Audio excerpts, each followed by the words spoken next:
جی السلام علیکم اسٹوڈنٹس. جو آج کا ہمارا لیکچر ہے وہ ہے کلاسیفیکیشن آف وائرس کی درجہ بندی. آپ کے پاس اگر وائرس ہے تو آپ اس کی کلاسیفیکیشن کیسے کریں گے؟ یہ دیکھیں، یہ اپنے جو آپ پکچر دیکھ رہے ہیں یہ وائرس کی ہے. یہ ڈفرینٹ ٹائپس کے وائرسز ہیں. کچھ ہمارے پاس راؤنڈ ہوتے ہیں، ٹھیک ہے، یہ آپ دیکھ رہے ہیں. یہ آپ کو آئیڈینٹیفیکیشن کروانے کا مقصد یہ ہے کہ آپ کو پتہ ہو کہ وائرس جو ہے اگر آپ ان کو دیکھتے ہیں مائکروسکوپ میں تو وہ کیسے نظر آتے ہیں، تو یہ آپ ان کو ایسے آئیڈینٹیفائی کر سکتے ہیں. تو درجہ بندی ہے یعنی کلاسیفیکیشن ہے، آپ ان کی کیسے کر سکتے ہیں؟ وائرس کی جو درجہ بندی ہے اس کی بیماری پیدا کرنے کی صلاحیت کی بنیاد پر کی جاتی ہے. بیماری پیدا کرنے کی صلاحیت پر کی جاتی ہے کہ دیکھیں وہ بیماری جو ہے کہاں پہ پیدا کر رہا ہے. ایک وائرس وہ ہوتا ہے سپوز جو کڈنی میں کر رہا ہے، ایک جو ہے وہ آنکھوں میں کر رہا ہے، ایک جو ہے وہ نظام میں کر رہا ہے. تو آپ نے یہ دیکھنا ہوتا ہے کہ کون سا وائرس جو ہے وہ کس جگہ پہ بیماری پیدا کر رہا ہے. پھر جو اس کی لوکیشن ہوگی اس کے مطابق آپ اس کو نام دیتے ہیں کہ فار ایگزامپل اگر یہ آنتھوں میں کر رہا ہے، ایک انتڑیوں میں وائرس جو ہے وہ پیدا ہو رہا ہے یا وہ اپنا جو بیماری ہے اس کو پیدا کر رہا ہے، یعنی انٹیرک وائرس ہے ہمارے پاس، وہ کون سا ہوتا ہے؟ یہ وائرس انسانوں یا جانوروں میں نظام ہاضمہ میں پرورش پاتے ہیں اور اس نظام کی بیماریوں کا باعث بنتے ہیں. اب یہ نظام کس میں ہضم میں کر رہا ہے نا، ڈائجیشن میں ایشو کر رہا ہے، ٹھیک ہے، ڈائجسٹیو سسٹم میں ایشو کر رہا ہے. تو آپ نے اس کو کیا کہا؟ انٹیرک. انتڑیوں کے اندر کر رہا ہے تو آپ اس کو کیا کہہ رہے ہو؟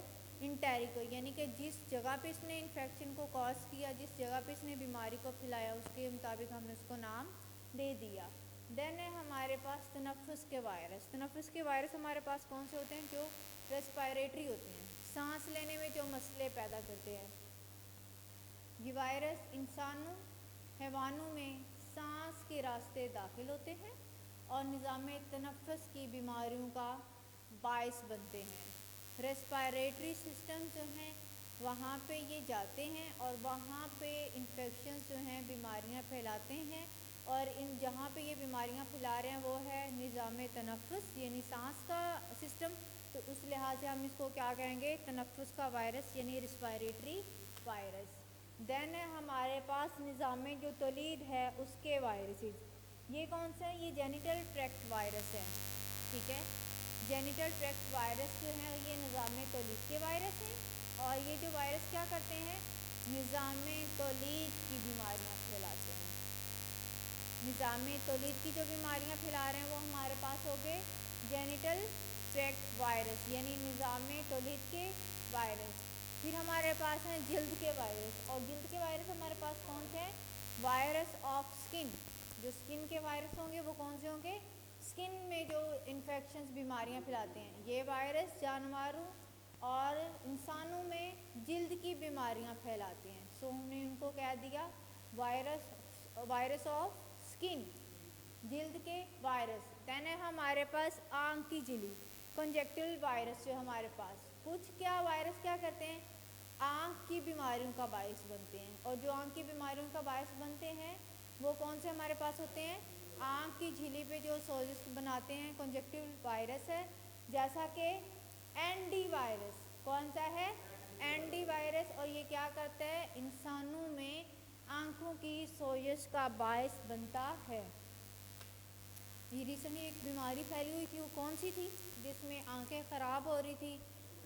ہاں، تو اس میں کیا ہو رہا تھا کہ وہ کون سا وائرس تھا جو آنکھوں پہ اثر انداز کر رہا تھا، آنکھوں کی جو جھلی تھی اس پہ اثر انداز کر رہا تھا. اور ہم نے پھر کیا کیا؟ اس کے خلاف جو ہم نے ڈراپس بنائے اور ڈوز ڈالے، اور اس سے کیا ہوا؟ ہماری آنکھیں ٹھیک ہو گئی. اور وہ کیا کرتے تھے؟ آنکھ میں سوزش جو ہے اس کا پھیلاؤ جو ہے اس کا باعث بنتے تھے. نیکسٹ ہے ہمارے پاس وراثی یعنی جینیٹکس. جو ہیں جو جینیٹیکلی ہمارے پاس ہیں وہ کون سے ہوتے ہیں؟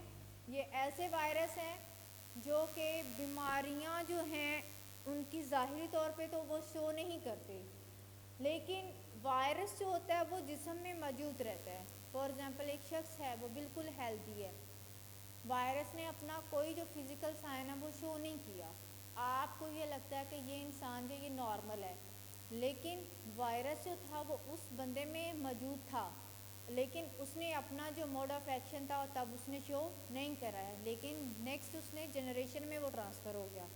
بعض دفعہ آپ دیکھتے ہو نا، پیرنٹس بالکل ٹھیک ہوتے ہیں، بچوں میں کوئی نہ کوئی وراثتی جینیٹیکلی بیماری آتی ہے، تو اس سے کیا ہوتا ہے، وائرس ان کے پیرنٹس میں تو نہیں اثر انداز اپنا جو اثرات ان کو شو کرتا ہے، لیکن جو ان کی نسل ہوتی ہے اس میں اثر انداز ہوتا ہے۔ اس میں کیا ہوتا ہے، جو آنے والی نسل میں اس میں یہ وائرس منتقل ہوتا ہے، اور یہ اپنا جو سائن اینڈ سمٹمز ہے کب شو کراتا ہے، جب اس کا جو امیونٹی سسٹم ہے، اس کا جو دفاعی سسٹم ہے یا قوت مدافعت جو ہے وہ کمزور پڑ جاتا ہے۔ اگر وہ کمزور پڑ گیا تو یہ جو وائرس اپنے سائنز اینڈ سمٹمز شو کرے گا اور بیماری پھیلا سکتا ہے۔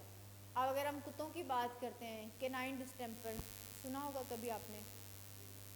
کینائن ڈسٹمپر یہ ایسی بیماری ہے جو کتوں میں جینیٹیکلی پھیلتی ہے، اور اس سے کیا ہوتا ہے، جب کتا بوڑھا ہو جاتا ہے تو یہ جو وائرس ہوتا ہے یہ اس کے دماغ کی سوزش جو ہے اس کو بڑھا دیتا ہے اور یہ خلیوں میں پایا جاتا ہے، لیکن کتوں میں بوڑھے ہوتے ہیں جب یہ تب یہ اپنا جو موڈ آف ایکشن اس کو شو کرتا ہے، اور یہ کیا ہوتا ہے، یہ وراثتی بیماری ہوتی ہے کینائن ڈسٹمپر۔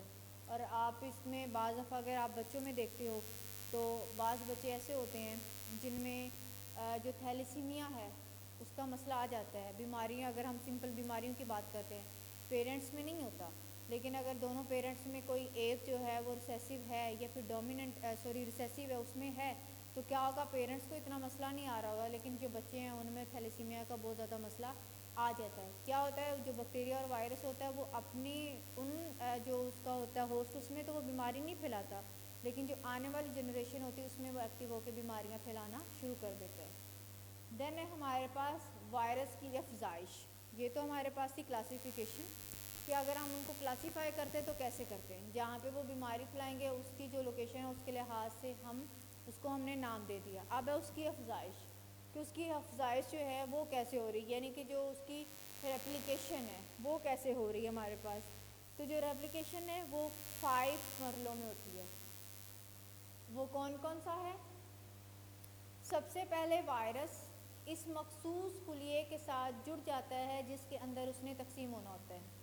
فار ایگزامپل آپ کے پاس ایک سیل ہے لائک دس، یہ ایک سیل بنا ہوا ہے، وائرس نے آنا ہے تو اس کے اندر اس نے اٹیچ ہو جانا ہے، اس کے اندر اس نے کیا کرنا ہے، اس نے اٹیچ ہو جانا ہے۔ جہاں پہ اس نے کوئی بھی اپنی تقسیم کرنی ہے یا ریپلیکیشن کرنی ہے سب سے پہلے وہ اس خلیے میں جائے گا۔ وائرس کا ڈی این اے یا آر این اے، یہ آپ کو پتہ ہے کہ وائرس میں سمپل ایک چیز پائی جاتی ہے، چاہے وہ ڈی آکسی رائبو نیوکلک ایسڈ ہوتا ہے یا پھر رائبو نیوکلک ایسڈ ہوتا ہے، اور دونوں میں سے جو بھی ہے وہ خلیے کی دیوار یا سطحی جالی میں سے گزر کر اس مخصوص جگہ پر پہنچ جاتا ہے جہاں پہ اس نے تقسیم ہونا ہوتا ہے۔ وہ جو والز ہوتی ہے اس کو وہ توڑتا ہے، توڑ کے یہ اندر چلا جاتا ہے اور جا کے وہاں پہ اس نے تقسیم ہونا ہوتا ہے۔ وائرس کا جو نیوکلک ایسڈ ہے متاثرہ خلیوں کے تمام کاموں کو کنٹرول سنبھالتا ہے۔ اب جو بھی اس میں فنکشنز ہو رہے ہوتے ہیں اس کو جو وائرس ہے وہ کنٹرول کرنا شروع کر لیتا ہے۔ جو متاثرہ وائرس کے خلیے سے اپنی پروٹین کے خول اور نیوکلک ایسڈ بنانے کا کام لیتا ہے۔ آپ کو پتہ ہے کہ جو وائرس ہے وہ بنی بنائی جو خوراک ہے اس کو استعمال کرتا ہے، تو یہاں پہ کیا ہے، جو متاثرہ خلی ہیں ادھر سے یہ پروٹین بھی لے گا اور نیوکلک ایسڈ لے کے اس کا اپنا جو کام جو بھی اس کا کام ہوگا اس کو وہ کرے گا، لیکن اس سے یہ فوڈ جو ہے وہ بناتا نہیں ہے، بنی بنائی فوڈ کو یوز کرتا ہے۔ اب جو نیوکلک ایسڈ اور پروٹین کے خول ترتیب پا کر نئے وائرس کی شکل میں متاثرہ خلیے سے باہر آ جاتا ہے، یعنی اگر اس نے اپنا وہاں پہ جو بھی اس نے رول اپنا ادا کرنا تھا وہ اپنا رول ادا کر لیتا ہے اور اس کے بعد کیا کرتا ہے، وہاں سے نکل آتا ہے اور اس کی جو فردر ایپلیکیشنز ہے اس کو سٹارٹ یہ کرتا رہتا ہے۔ سو اس طرح اس کی جو افزائش ہے وہ ہوتی ہے۔ اگر آپ یہ چاہتے ہو کہ وائرس جو ہے وہ بیماریاں نہیں پھیلائے تو آپ کو اس کی جو پراپر مینجمنٹ ہے وہ کرنی چاہیے تاکہ یہ نہ پھیل سکے اور نہ اس کی جو افزائش ہے وہ فردر ہو سکے۔